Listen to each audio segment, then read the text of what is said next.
The warden's exam. They brought a human to break the unbreakable. The morning cycle of Station Vel 9 had not changed in 412 years. The lighting strip cycled from deep violet to pale amber at precisely 400 hours station time. The atmospheric processors pushed recycled air through 17 kilometers of internal ducting at a regulated 19 degrees Celsius. The gravitational plating maintained 1.3 standard across all public corridors. Everything on Vel 9 operated on schedule. Everything, except Cadet Lena Marsh, who arrived 11 minutes late to the most important examination of the Warden Corps qualification cycle, chewing something loudly, with her left boot only partially fastened. I am Cadet Vreth of the Cathari delegation. I was seated in the front observation row of Chamber 1 alongside 62 other qualifying cadets representing 19 distinct species, when the primate walked through the arched entrance as though she had simply forgotten where she was going, and stumbled into the room by accident. She paused at the threshold. She looked left. She looked right. She looked at the 63 of us staring at her in collective silence. Then she found an empty seat in the back row, folded herself into it at an angle that suggested her skeletal structure was not arranged the way most anatomical charts implied, and produced a small wrapped food item from the inner pocket of her regulation jacket. She continued chewing. Grand Warden Osulk, 7 centuries old, 3 meters tall, and possessing the controlled psychic pressure of a collapsed star, turned from the ceremonial briefing podium and regarded her with 4 of his 6 optical clusters. He said nothing for a long moment. Cadet Marsh looked up, caught his gaze, and gestured vaguely with her half-eaten food item as if offering him some. He declined. The warden's qualifying exam had been administered continuously for 412 years. In that time, it had produced 61 certified wardens from a total candidate pool of approximately 14,000. The failure rate was not considered alarming. It was considered necessary. The Warden Corps did not want applicants who were merely exceptional. They wanted applicants who were something else entirely, a category the official documentation described as functionally unkillable by circumstance. Trial 1 was the labyrinth, not a physical maze. That would have been manageable for most species present. The labyrinth was a psychic architecture, a constructed mental environment generated by the station's deep-frequency emitters that imposed a unique, personalized cognitive challenge onto each participant based on their individual neurology. For the Cathari, it typically manifested as an infinite recursive argument with one's own memory. For the Dravosi delegation seated to my left, it was reportedly a soundless darkness in which every decision point felt identical. For the Then, whose communal hive mind made individual navigation conceptually alien, it induced a silence so complete they described it as a kind of death. In 412 years, the fastest confirmed labyrinth completion was 4 hours, 17 minutes. The record was held by a Grand Warden who later described the experience as the most significant psychological event of my 300 years of conscious existence. Grand Warden Osulk activated the emitters. I felt it immediately. The familiar recursive pull, my own memories beginning to fold back on themselves, each recollection branching into 2 contradictory versions of itself, demanding resolution before the next corridor would open. I had trained for this. 8 years of psychic discipline focused specifically on labyrinth navigation. I lowered my resonance frequency, established my anchor point, and began the slow, methodical unwinding. Around me, cadets were already faltering. 3. Dravosi dropped into the glazed stillness that indicated their minds had been caught in the emitter's first loop. A young Then trembled violently in his seat as the silence hit him. Cadet Urox of the Felani, widely considered the most gifted psychic in this qualification cycle, had closed all 4 of his sensory membranes and was breathing in the shallow, controlled pattern of deep meditative navigation. For 20 minutes, the chamber held the quality of a room full of people holding their breath. Then someone in the back row said quietly but clearly, "Huh. I lost my anchor point." I re-established it with considerable effort and did not look toward the back row. For 40 minutes I worked. The labyrinth was intricate this cycle, more layered than my training simulations had suggested it would be. Each branching decision required not just resolution but acceptance. You could not simply choose the correct memory and move forward. You had to genuinely release the alternative. The psychic architecture was testing not intelligence but willingness to let go of certainty. I found this deeply, existentially uncomfortable. From the back row, someone began humming. It was a simple melodic pattern, repetitive, structurally uncomplicated. It had no apparent relationship to any navigational technique I had encountered in 8 years of warden preparation. It was the kind of sound a creature makes when it is performing a task so automatic that its higher cognition has essentially vacated the premises and left something older and quieter in charge. I lost my anchor point again. At the 53-minute mark, something happened that the monitoring systems would spend 3 weeks attempting to explain. Cadet Lena Marsh opened her eyes. She looked around the chamber at 62 cadets in varying states of psychic navigation distress. She looked at the emitter arrays on the ceiling. She tilted her head slightly to the left, the way, I would later learn, humans do when something has produced a mildly interesting result they had not specifically anticipated. Then she stood up, walked to the Grand Warden's monitoring station at the side wall, and waited. Grand Warden Ocelak opened 2 of his optical clusters, the ones he reserved for things that required his full attention despite his reluctance to give it, and examined the completion signal her neurological signature had triggered in the system, 53 minutes and 41 seconds. Not the record. Not yet. But labyrinth completion by a human was so statistically unprecedented that the system initially flagged it as sensor malfunction and ran 3 automatic diagnostic cycles before accepting the result. The Grand Warden looked at her for a very long time. She looked back at him with the pleasant, slightly vacant expression of someone who has just finished a task and is waiting to find out what comes next. "How?" said Grand Warden Ocelak, in the flat register he used when something had successfully surprised him after 7 centuries of very little doing so. "Did you navigate the memory recursion?" Lena Marsh considered this question. "I didn't," she said. He waited. "The recursion kept offering me alternate versions of memories," she said, with the tone of someone explaining directions to a familiar location. "But I grew up with 3 older brothers. I already know every memory I have. Is probably wrong, I just kept walking." 6 of the monitoring cadets filed new incident reports simultaneously. Cadet Urox of the Filani, who had been meditating in controlled navigational depth for the entire 53 minutes, had not yet completed the first branching corridor. Finished the labyrinth at the 2-hour 40-minute mark, my hands were shaking. I had resolved 47 recursive memory branches, released 11 deeply held certainties about my own personal history, and experienced something that my species' medical documentation classified as a minor psychic fracture requiring 3 days of supervised resonance recovery. I walked out of the emitter field on unsteady feet and found Cadet Marsh sitting against the wall beside the exit corridor, boots now both fully fastened, reading something on a worn, personal data slate. She looked up. "Nice work," she said, in the tone of someone who meant it and had not calculated whether it was the appropriate thing to say.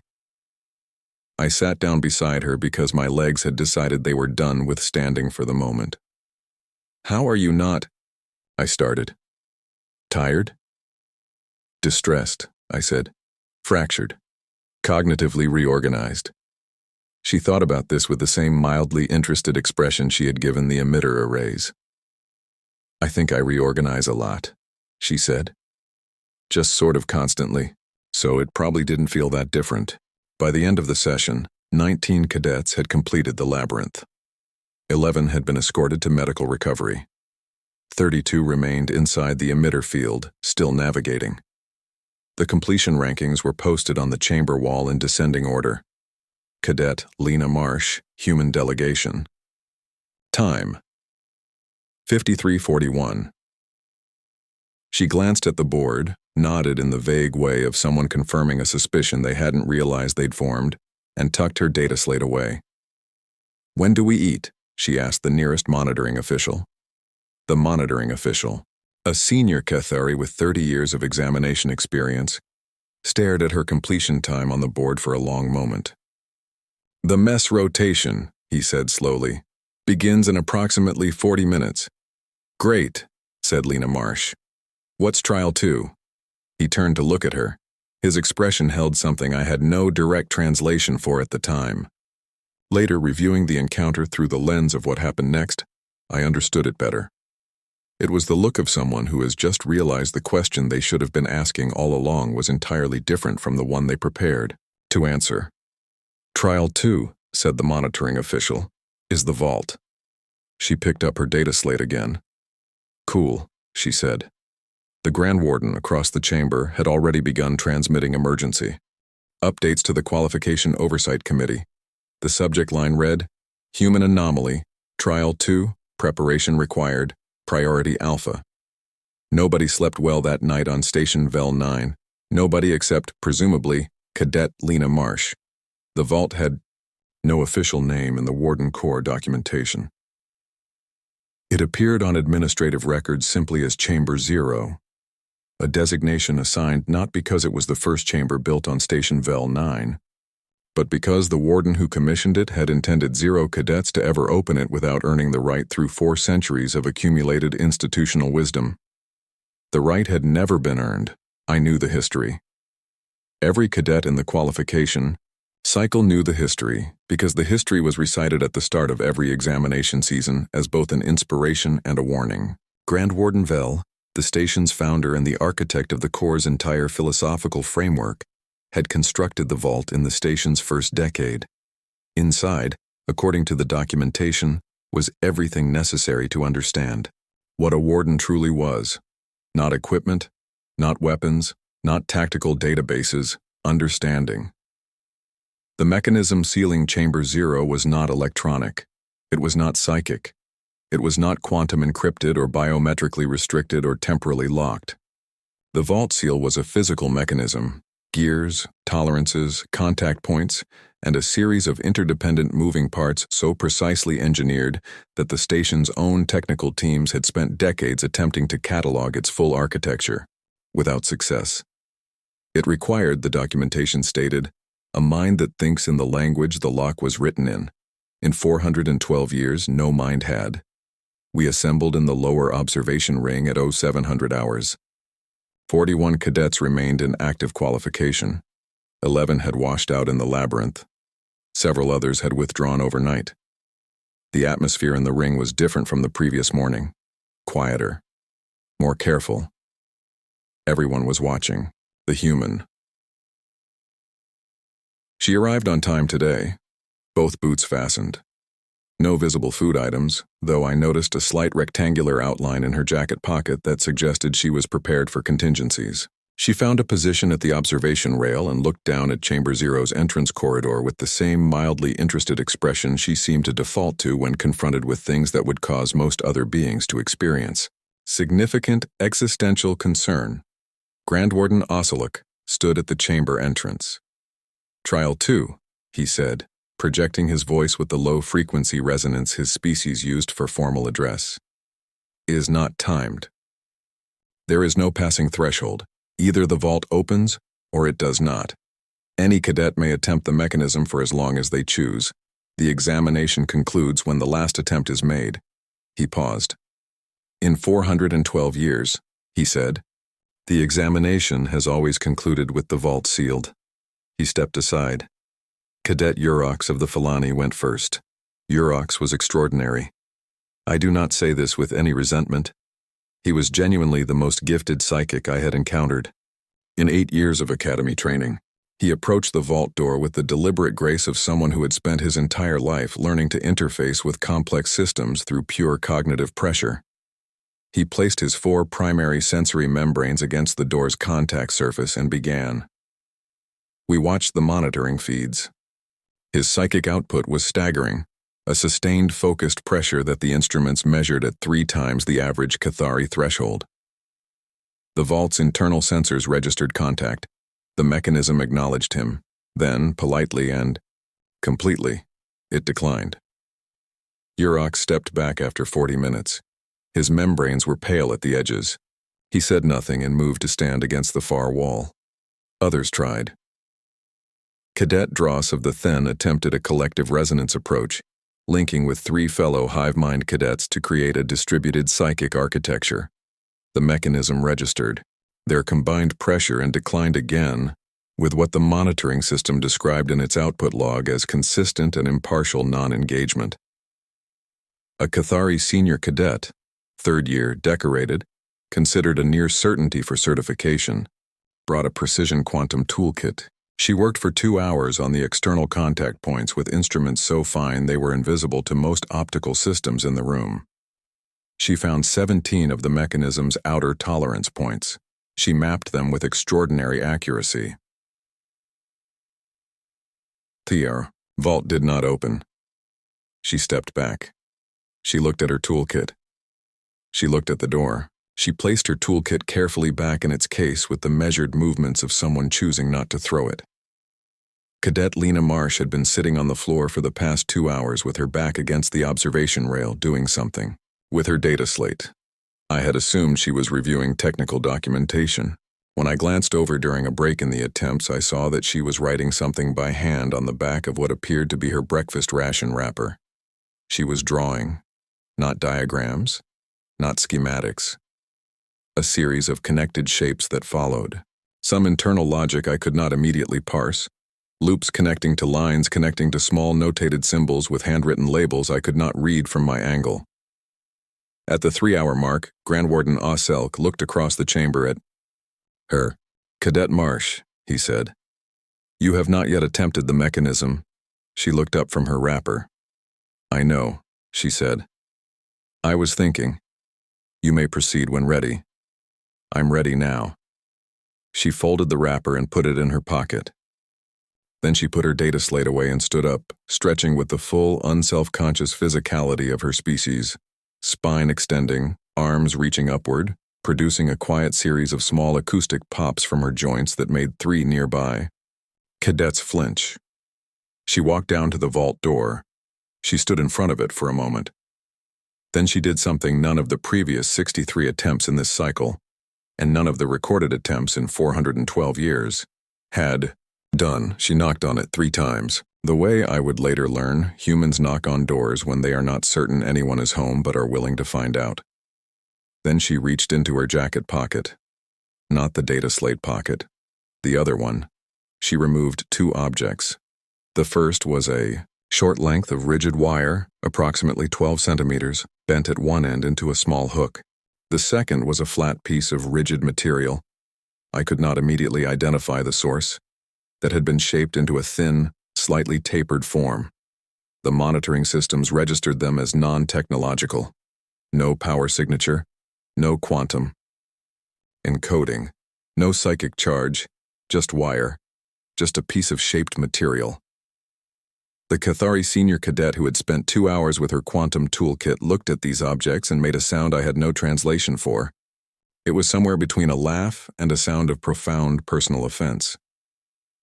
Lena Marsh crouched in front of the vault mechanism's primary interface point. She tilted her head, she inserted the wire, and she began to feel, not psychically, not with any detectable frequency or emission, with her hands. With the small, sensitive nerve clusters at the ends of her fingers that human biology had developed over millions of years of manipulating a physical world that did not care about intent and only responded to pressure applied in exactly the right place at exactly the right time. The chamber was absolutely silent. I watched the monitoring feeds. The mechanism's internal sensors were registering contact, not psychic pressure, not quantum interference, not calibrated instrumental force. They were registering touch. Distributed, sensitive, continuously adjusting contact from a biological system that had spent 31 years developing an intuitive understanding of how physical things fit together and what they do when you pay attention to them quietly enough. 4 minutes passed, then 8, then 14. Lena Marsh made no sound. Her expression did not change. She was not performing concentration. She was not demonstrating effort. She was doing something that, from the outside, looked almost like the opposite of effort. A complete relaxation of outcome, a patient attention to the present moment and nothing else. Her fingers moved. The wire rotated 17 degrees. Something inside chamber 0 made a sound. It was a small sound, A single clean mechanical note, the sound of a tolerance met, a contact point finding its counterpart, something that had been waiting in one position for a very long time, gently and completely moving to another. Then another sound. Then three. More in quick succession, each one slightly different, each one the sound of something releasing. The monitoring system erupted with data. The mechanism's internal sensors were transmitting a cascade of engagement signals, not from the outside, in, the way every previous attempt had pushed, but from the inside out, as though the lock, having felt something it recognized, was choosing to open. The vault door moved, not dramatically, not with a rush of pressurized air or a cascade of light or any of the ceremonial grandeur that 412 years of legendary status might have suggested. It simply swung inward, with the quiet, reliable motion of a well-made thing doing what it was built to do. Lena Marsh stood up. She looked inside. Then she looked back at the chamber full of cadets and officials and one 7-century-old Grand Warden, who had gone completely still. "There's a note," she said. There was, in fact, a note. A physical document. Paper, real paper, made from organic fiber in the old pre-synthetic method, rested on a preservation pedestal inside Chamber 0. The writing on it was in Old Vel script, the administrative language of the station's founding century. Grand Warden Osselk translated it.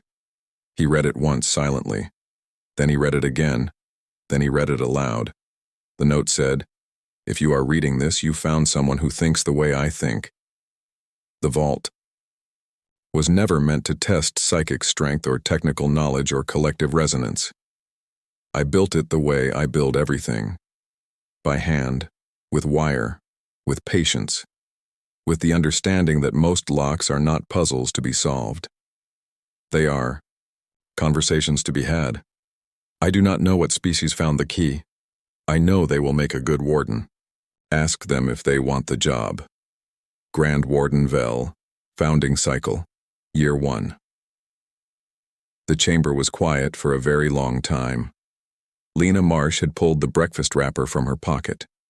She was looking at her drawing, the connected loops and lines, and small notated symbols. She turned it sideways.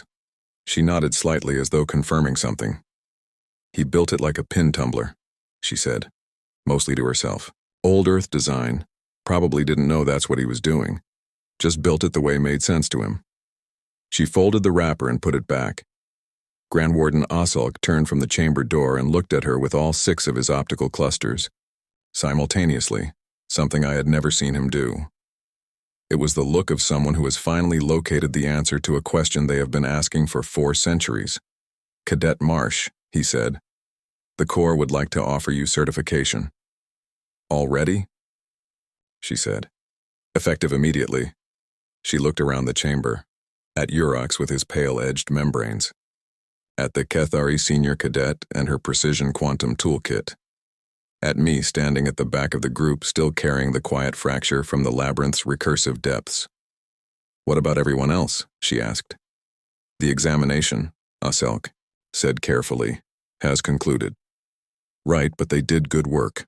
Urox had the right idea. He just pushed when he should have listened. The Cathari cadet mapped 17 tolerance points with instruments that barely exist. That's really impressive. They should know that." Osselk regarded her for a long moment. "I will consider the appropriate commendations," he said. "Good." She nodded. "Also, does Grand Warden come with a salary increase? Because the Academy stipend genuinely does not cover the cost of living on this station, and I've been supplementing it with card games in the lower residential tier for 3 months. The monitoring official beside me updated 4 different administrative databases simultaneously.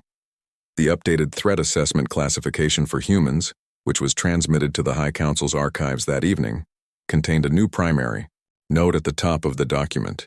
It read, "Do not assume distress. Do not assume limitation. Do not assume that the absence of visible effort indicates the absence of capability. The human is most dangerous precisely when they appear to be doing nothing at all. They are not doing nothing. They are listening."